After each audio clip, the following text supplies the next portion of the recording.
దినం ఈ ఉపవాస కోడికకు చేరువచ్చిన మీకు అందరి ప్రభు పేరు వందనాలు. ఈ దినము దేవుని వాక్య పరిచర్యలో ప్రభు మనతో మాట్లాడిపోతున్న ఒక శ్రేష్టమైన సందేశాన్ని పగటి వేళ ప్రభు మనకు ఇస్తున్నందుకై ప్రభును స్తుతిస్తూ బిడ్లారా, సామెతల గ్రంథం 31వ అధ్యాయము, సామెతల గ్రంథము 31వ అధ్యాయము 28వ వచనం. ఆమె కుమారులు లేచి ఆమెను ధన్యురాలు అందరూ. చాలా మంది కుమార్తెలు ప్రతివిత ధర్మమును అనుసరించి ఉన్నారు, కానీ వారందరిని నీవు మించిన ధనవు. రైట్, ఎవరంటున్నారు ఈ మాట? ఓకే, పిల్లలు ఉదయాన్నే లేచి తల్లిని ఏమంటున్నారో తెలుసా? చెప్పండి, ఏమన్నారు? మమ్మ ధన్యురాలు. స్తోత్రం చెప్పండి. మమ్మ ధన్యురాలు. చాలా మంది ఉన్నారు స్త్రీలు, కానీ వారి కంటే మమ్మ చాలా గొప్పది. మమ్మ ధన్యురాలు. అంతేకాదు బిడ్డలారా, తన పెనిమిటి అంటాడు, కింద చూస్తే ఆమె పెనిమిటి ఆమెను పొగుడును. చాలు, ఆమె పెనిమిటి భర్త భార్యను పొగుడుతున్నాడు. విశ్వాసములో నీవు గొప్పదానివి, భక్తిలో, విశ్వాసములో, ప్రార్థనలో, పిల్లల విషయంలో కానీ, భర్త విషయంలో కానీ, కుటుంబ విషయంలో కానీ నిన్ను మించినది మరెవరు లేరు. భర్త భార్యను ఎంత మంచిగా పొగుడుతున్నాడు అంటే ఆశ్చర్యం. భర్త భార్యను పొగుడుతున్నాడు, మంచిదే, కానీ పిల్లలు కూడా లేచి తల్లిని ఏమంటున్నారు? ధన్యురాలు. కారణం ఏంటో తెలుసా? ఆ పిల్లలను ఆ తల్లి భక్తిలో పెంచింది. దేవుని స్తోత్రం. విశ్వాసములో పెంచింది, భక్తిలో పెంచింది, ప్రార్థనాత్మలో పెంచింది. బిడ్డలారా, ఆ తల్లి వారి పిల్లల యొక్క నడవడికని బాగుగా ఎరిగి ఉంటుంది. అలాంటి సుబుద్ధి కలిగిన తల్లి, భక్తి కలిగిన తల్లి, గుణవతి అయిన తల్లి, జ్ఞానవంతురాలైన తల్లి ఆ పిల్లలను ఎంత చక్కగా పెంచిందో, ఎంతగా భక్తిలో పెంచిందో. ఆ పిల్లలు ఉదయాన్నే లేచి తల్లిని ధన్యురాలని పొగుడుతున్నారు. అంతేకాదు భర్త కూడా చెప్పండి, భార్యను పొగుడుతున్నాడు. నువ్వు చాలా మంచిదానివి, భక్తి కలిగిన దానివి, నువ్వు నాకు దొరకటమే నా అదృష్టంగా భావిస్తున్నానని భర్త భార్యను పొగుడుతూ ఉన్నాడు. ఎందుకో తెలుసా? ఆమెవరు? జ్ఞానవంతురాలైన భార్య, సుబుద్ధి కలిగిన భార్య, భర్తను ప్రేమించే భార్య, భర్తకు లోబడే భార్య. బిడ్డలారా, ఎందుకు ఈ విషయాన్ని మీకు చెప్తున్నాను అంటే, మనము మన పిల్లల విషయంలో ఎలాగుండాలి. అందుకే రోమాపత్రిక 11వ అధ్యాయము 16వ వచనాన్ని మనం చూస్తే, రోమాపత్రిక 11వ అధ్యాయము 16వ వచనం.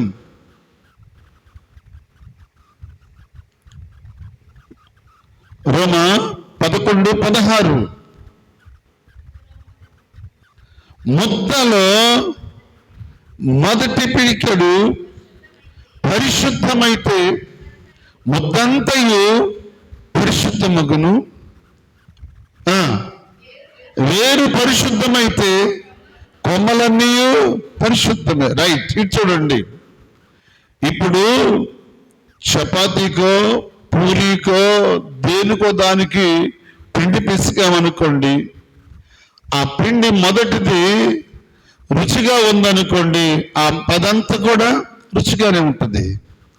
మొదటిది ముద్ద చేదుగా ఉందనుకోండి, అదంతా చేదుగానే ఉంటుంది. ఆ కొంచెములు తీసుకున్న దానిలో తీపిగా ఉంటే తీపిగా ఉంటుంది, చేదైతే చేదుగా ఉంటుంది. కానీ ఈ మొదటిది, ఈ ముద్దంతయు పరిశుద్ధమైనది కనుక అంత పిండంతయు పరిశుద్ధమే. ద్వారా మరలా ఏం చెప్తున్నాడు తెలుసా? ఏరు పరిశుద్ధమైతే కొమ్మలన్నీ పరిశుద్ధములే. తల్లిదండ్రులు పరిశుద్ధులైతే పిల్లలు కూడా పరిశుద్ధులుగానే ఉంటారు. ఆ తల్లిదండ్రులు పరిశుద్ధులుగా ఉన్నారు, ఆ పిల్లలు కూడా పరిశుద్ధులుగా ఉన్నారు. తల్లి పరిశుద్ధతను పెంచింది పిల్లల్ని. అందుకే ఆ పిల్లలు లేచి తల్లిని ధన్యురాలని పొగుడుతున్నారు. భర్త గారు కూడా ఆమెను పొగుడుతూ ఉన్నాడు. నా దేవుని బిడ్డలారా, పరిశుద్ధతలో, భార్యలో భర్తలో పరిశుద్ధత అనేది ఉంటే పిల్లల్లో కూడా పరిశుద్ధత ఉంటుంది. మనలో పరిశుద్ధత లేనప్పుడు, మనలో విశ్వాసము సన్నగిలినప్పుడు, మనలో భక్తి లేనప్పుడు, మనలో ఆత్మీయత లేనప్పుడు, మనమే చేయలేనిది ఆ పిల్లలు ఎలాగూ చేస్తారు. బిడ్డలారా, సమూయేలుని తల్లి పాలు విడిసిన తర్వాత తీసుకుని వెళ్ళి షిలోహు మందిరంలో విడిచిపెట్టింది. షిలోహు మందిరములో పాలు విడిచిన వెంటనే తీసుకుని వెళ్ళి షిలోహు మందిరములో యాజకుడైన ఏలీ దగ్గర అప్పగించింది. ఏలీ యాజకుడు, ఏలీ యాజకుడు. యాజకుని దగ్గర ఆ బిడ్డను అప్పగించి వెళ్ళిపోయింది. ఎందుకో తెలుసా? నీవు నాకు మగ బిడ్డనిస్తే వాడిని నిశ్చయముగా మరలా నీకే ఇస్తాను అని మొక్కుబడి చేసుకుంది తల్లి. ఆ మొక్కుబడి చేసుకున్న తల్లి పాలు విడిచేంత వరకు తల్లి కవిగిట్లో పెంచింది, పాలు విడిచేంత వరకు భయభక్తుల్లో పెంచింది, పాలు విడిచేంత వరకు తెల్ల బిడ్డ కొరకు చేతుల నుంచి ప్రార్థన చేసింది. బిడ్డలారా, ఆ ప్రార్థనే, ఆ భక్తి, ఆ విశ్వాసమే సమూయేలులో పునాది వేయబడింది. దేవునికి మహిమ కలుగును గాక. హల్లెలూయా. సమూయేలులో తల్లి యొక్క ప్రార్థన పునాది వేయబడింది. అందుకే ఏలీ దగ్గర సమూయేలు ఏమి నేర్చుకుంటున్నాడు చెప్పండి? ఏమి నేర్చుకుంటున్నాడు? పరిచర్య నేర్చుకుంటున్నాడు. పరిచర్య నేర్చుకుంటున్నాడు. సమూయేలు పరిచర్య నేర్చుకుంటున్నాడు. బిడ్డలారా, సమూయేలు మొదటి గ్రంథము 3వ అధ్యాయాన్ని మనం చూస్తే, బాలుడైన సమూయేలు ఏలీ ఎదుట యెహోవాకు పరిచర్య చేయుచుండెను. ఏం చేస్తున్నాడు? ఎంత వయసు అయింది? బాలుడిగా ఉన్నప్పుడే షిలోహు మందిరములో పరిచర్య చేస్తున్నాడు. యాజకుడైన ఏలీ దగ్గర దేవుని ఎదుట పరిచర్య చేస్తున్నాడు. నా దేవుని బిడ్డలారా, బాల్యములో ఉండగానే దేవుని సన్నిధిలో ఎదుగుతున్నాడు. బాల్యముగా ఉన్నప్పుడు ఎదుగుతున్నాడు, ప్రార్థనలో వెతుకుతున్నాడు. తల్లి అక్కడుండి ప్రార్థన చేస్తుంది, దేవా, నా బిడ్డను నీ సన్నిధిలో విడిచిపెట్టి వచ్చానయ్యా, నా బిడ్డను మీ కృపతో నింపయ్యా, నా బిడ్డ మీద మీ ఆత్మ ఉంచయ్యా, నా బిడ్డ మీద మీ అభిషేకం ఉంచయ్యా, నా బిడ్డ మీ కొరకే బ్రతకాలి, మీ సన్నిధిలో బ్రతకాలి, పరిచర్య చెయ్యాలి, మీ పాదాలు చెంతే నా కుమారుడు వర్ధిల్లాలి అని తల్లి ఎక్కడో ఉండి ప్రార్థన చేస్తా ఉంటే ఏలీ దగ్గర సమూయేలు యెహోవాకు పరిచర్య చేస్తున్నాడు. నా దేవుని బిడ్డలారా, ఎంత భక్తి కలిగి బిడ్డ పెరుగుతున్నాడో ఆలోచన చెయ్యండి. సమూయేలు దేవుని మందిరములో పెరుగుతున్నాడు, యాజకుని దగ్గర పెరుగుతున్నాడు. అలా పెరగటమే కాదు బిడ్డలారా, దేవునికి పరిచర్య చేస్తున్నాడు. ఎవరికి? ఏలీ కాదు. చెప్పండి, ఎవరికి చేస్తున్నాడు? దేవునికి. మనమేమంటాం మందిరం కాడికి వెళ్ళి మందిరంలో పిల్లలు పనిచేస్తున్నారు, మందిరంలో అయ్యగారులకు పనిచేస్తున్నారు అంటారు. అయ్యగారు కాదు చేసేది పని. ఎవరికి? దేవునికి. ఏలికి కాదు పరిచర్య చేసేది, దేవునికి పరిచర్య చేస్తున్నాడు సమూయేలు. బిడ్డలారా, అలాగే పరిచర్య చేస్తూ ఉండగా కొంతకాలానికి యాజకుడైన ఏలీ వృద్ధాప్యానికి వచ్చాడు. మీరు కొంచెం ఆ వాక్యాన్ని కింద చూస్తే ఆ 2వ వచనం, ఆ కాలమందు ఏలీ కన్నులు మంద దృష్టి గలవైనందున అతడు చూడలేక తన స్థలమందు పండుకొని ఉండగా దీపము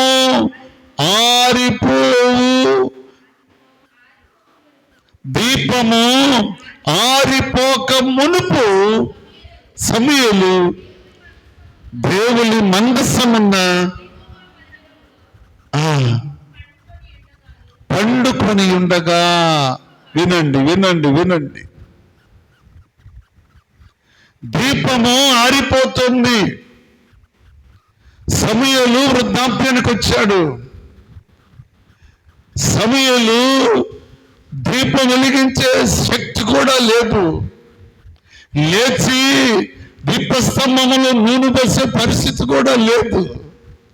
అలాంటి పరిస్థితిలో ఉన్నప్పుడు, వృద్ధాప్యంలో ఉన్నప్పుడు, కన్నులు మందగిల్లి కనపడలేని స్థితిలో ఉన్నప్పుడు యెహోవా మందిరములో దీపము ఏమైపోతుందంట? ఆరిపోబోతుంది. ఆరిపోక మునిపే దేవుడు సమూయేలుతో మాట్లాడాడు. దేవుడు స్తోత్రం, హల్లెలూయా. ఆరిపోక మునిపే, దీపం ఆరిపోక మునిపే ఆ దీపమును వెలిగించగలిగిన యోగ్యతను, ఆ దీపమును వెలిగించగలిగిన ధన్యతను, ఎప్పుడు ధరించుకోవలసిన ధన్యతను దేవుడు ఏలీ కొడుకులకు ఇవ్వలేదు కానీ సమూయేలుకి ఇచ్చాడు. దేవునికి మహిమ కలుగును గాక. మందిరములో ఎవరైతే దేవునికి పరిచర్య చేయటానికి ఇష్టపడతారో, ప్రార్థనాత్మ కలిగి ఏ బిడ్డలైతే ఉంటారో, ఏ తల్లి అయితే దినదినము బిడ్డల కొరకు ప్రార్థన చేస్తుందో, ఏ తల్లి అయితే బిడ్డల కొరకు కన్నీరు కారుస్తుందో, ఏ తల్లి అయితే దేవుని దగ్గర విజ్ఞాపన చేస్తుందో, ఏ తల్లి అయితే దేవుని దగ్గర మొరపెడుతుందో, నా దేవుని బిడ్డలారా, ఆ పిల్లలు దేవుని సన్నిధిలో వర్ధిల్లటానికి అవకాశం ఉంది. ఎక్కడుందన్నా? కుమారుడు దగ్గర లేదు. అన్న ఎక్కడో ఉండి బిడ్డ కొరకు ప్రార్థన చేస్తా ఉంటే ఆ ప్రార్థన బిడ్డకు తోడుగా ఉంది. దేవునికి స్తోత్రం. ఆ ప్రార్థన, తల్లి ప్రార్థన బిడ్డకు తోడుగా ఉంది. అంతేకాదు, సమూయేలు దేవుని మందిరములో దేవునికి పరిచర్య చేస్తున్నాడు. అందుకే నేను చెప్పాను, ఏది పరిశుద్ధమైతే కొమ్మలన్నీ పరిశుద్ధంగా ఉంటాయి. తల్లి పరిశుద్ధతలో ఉంది కనుక బిడ్డ కూడా పరిశుద్ధతలో ఉన్నాడు. తల్లి ప్రార్థనా పరురాలు కనుక బిడ్డ కూడా ప్రార్థనా పరుడే. అందుకే మీరు ఇంత చదివారు కదా, ప్రార్థన చేయు వారిలో సమూయేలు కూడా ఉండెను. ప్రార్థనాత్మ కలిగిన వాడు సమూయేలు. నా దేవుని బిడ్డలారా, సమూయేలును దేవుడు విడిచిపెట్టలేదు. దీపం ఆరిపోకమునిపే ఏలి కొడుకులు మందిరం బయట అటు తిరుగుతూ పాపలోకములో బ్రతుకుతా ఉంటే ఎక్కడో ఉన్న బిడ్డను తీసుకొచ్చి శిలోహ మందిరములో పెడితే ఆ బిడ్డ దేవునికి పరిచర్య చేస్తా ఉంటే అందులో ఉన్న దీపము ఆరిపోయే సమయానికి దేవుడు సమూయేలును లేవనెత్తాడు. దేవునికి స్తోత్రం. హల్లెలూయా. ఏలి లేని పరిస్థితులు, ఏలి లెగలేని పరిస్థితుల్లో ఉన్నప్పుడు వాస్తవానికి తండ్రి తరువాత పిల్లల పని చేయాలి బిడ్డలారా. ఏలి తన పిల్లలను దేవుని మందిరములో భయభక్తులతో పెంచలేదు. యాజకుడే, యాజక ధర్మం కలిగిన వాడే, యాజకత్వం చేసేవాడే ఏలి తన పిల్లలను ఒప్పుడు ఫీనెహాసులను దేవుని సన్నిధిలో పెంచనందుకు శాపగ్రస్తులైపోయారు బిడ్డలారా.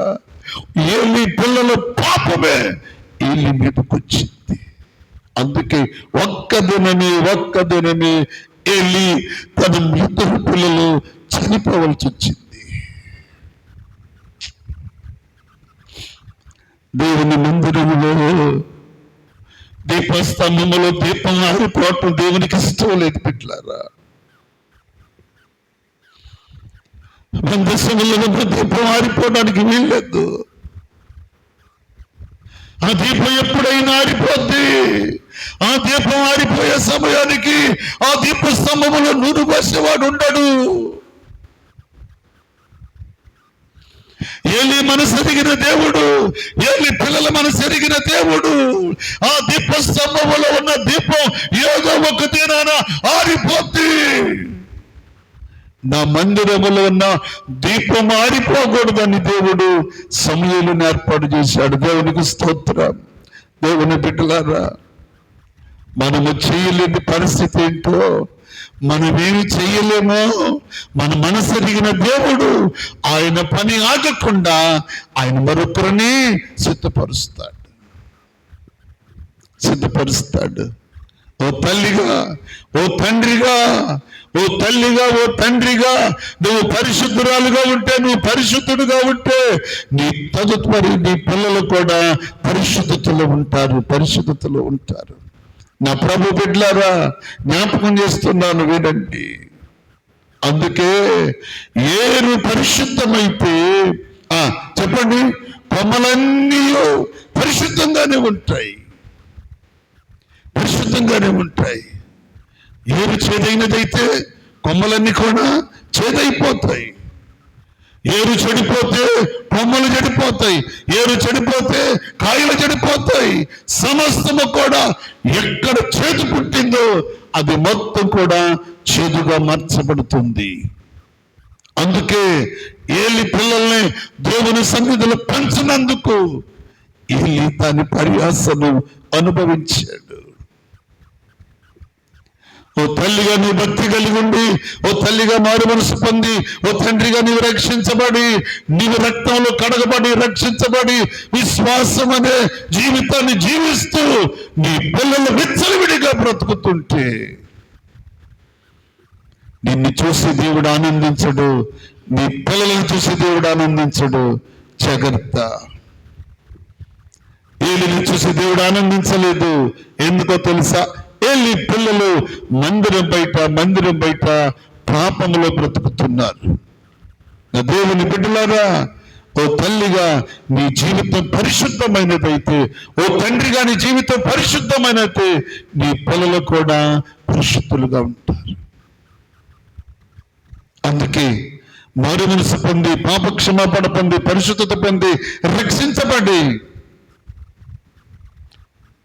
ప్రభు కొరకు యవన కాలములోని ప్రభు కొరకు తల్లిదండ్రులు ఇద్దరు ప్రభు సన్నిధిలో పెరుగుతూ, ప్రభు పాదాలు పట్టుకుని బతుకుతూ ఆయన సన్నిధిలో జీవిస్తే వారికి పుట్టిన పిల్లలు పరిశుద్ధంగా ఉంటారు.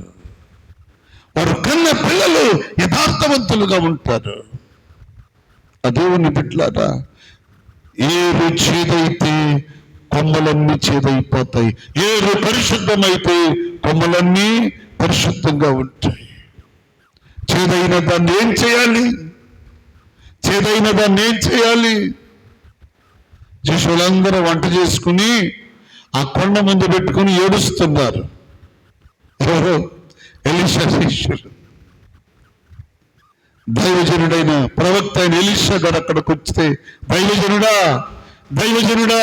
ఈ కొండలో విషముంది దైవజనుడా, ఈ కొండలో విషముంది దైవజనుడా అని వాళ్ళు కేకలేస్తా ఉంటే దైవజనుడు వెంటనే వెళ్ళి ఏం తెమ్మన్నాడు? కాస్త పిండి తీసుకురండి. పిండి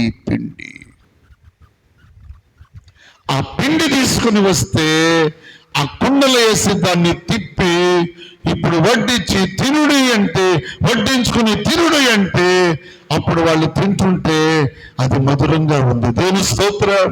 కారణం ఏంటో తెలుసా బిడ్డలారా? ఆ పిండి శాపగ్రస్తమైన దాన్ని విరిచేసింది. ఆ పిండి శాపమును కొట్టివేసింది. అలాగే తల్లిదండ్రులైన మనను ఒకవేళ పిల్లల్లో శాపముంటే, పాపముంటే దేవుని సన్నిధిలో పెట్టి ప్రార్థించాలి. ఆయన పాదాలు పట్టుకోవాలి, గోజాడాలి, మొరపెట్టాలి. అప్పుడు ఆ పిల్లలు దేవుని సన్నిధికి వచ్చి మారు మనసు పొంది, పాప క్షమాపణ పొంది, పరిశుద్ధతను పొంది, నమ్మి బాప్తిసం పొంది రక్షించబడి రక్షణ మార్గములో జీవిస్తా ఉంటే అప్పుడు ఆ తల్లిదండ్రులకు సంతోషం, వీరు జీవింపజేసే దేవునికి సంతోషం. అలాంటి సంతోషకరమైన జీవితాలు కలిగి సంఘము వర్ధిల్లాలి అంటే, సంఘము క్షేమాభివృద్ధి పొందాలి అంటే, సంఘము ఆశీర్వదించబడాలి అంటే, సంఘము దీవెనకరంగా ఉండాలి అంటే చేయవలసింది ఏంటో తెలుసా? ఓ తల్లిగా తండ్రిగా ప్రార్థన చేయాలి. చెట్టు వేరు పరిశుద్ధంగా ఉన్నట్లే మన జీవితాలు పరిశుద్ధంగా ఉంటే పిల్లలు కూడా పరిశుద్ధంగా ఉంటారు. ఆ పిల్లలు లేచి ఆ తల్లిని ధన్యురాలని పొగిడారే, ఆ భర్త లేచి భార్యను, నువ్వు ప్రతివిధా ధర్మంగా అడిగిన తల్లివి, నీలాంటి మంచి భార్య నాకు దొరికినందుకు సంతోషమని భర్త భార్యను పొగిడాడు. ఇట్లాగా జీవితాలు బాగుంటే, పరిశుద్ధంగా ఉంటే, పవిత్రమైన జీవితం కలిగి ఉంటే దేవుని బిడ్డల కుటుంబాలు అన్యోన్య సహవాసం కలిగి, ఆప్యాయత కలిగి, అనురాగం కలిగి, సహవాసం కలిగి, ప్రేమను సంతోషాన్ని క్రీస్తు యేసులో పెనవేసుకుని బిడ్డలు ముందుకు సాగే కుటుంబమే దేవుని కుటుంబం. ఆ కుటుంబమే ఆ నీతిమంతుల కుటుంబం. ఆ కుటుంబమే యథార్థవంతుల కుటుంబం. ఆ కుటుంబమే భక్తి కలిగిన కుటుంబం. అలాంటి కుటుంబాలుగా మన కుటుంబాలు, మన పిల్లలు ఉండినట్లు పరిశుద్ధాత్మ దేవుడి శుభవేళ మనందరికీ సహాయం చేసి ముందుకు నడిపించునుగాక. Amen, amen, amen. Thank you. ప్రార్థన చేసుకుందాం. పగటి వేళ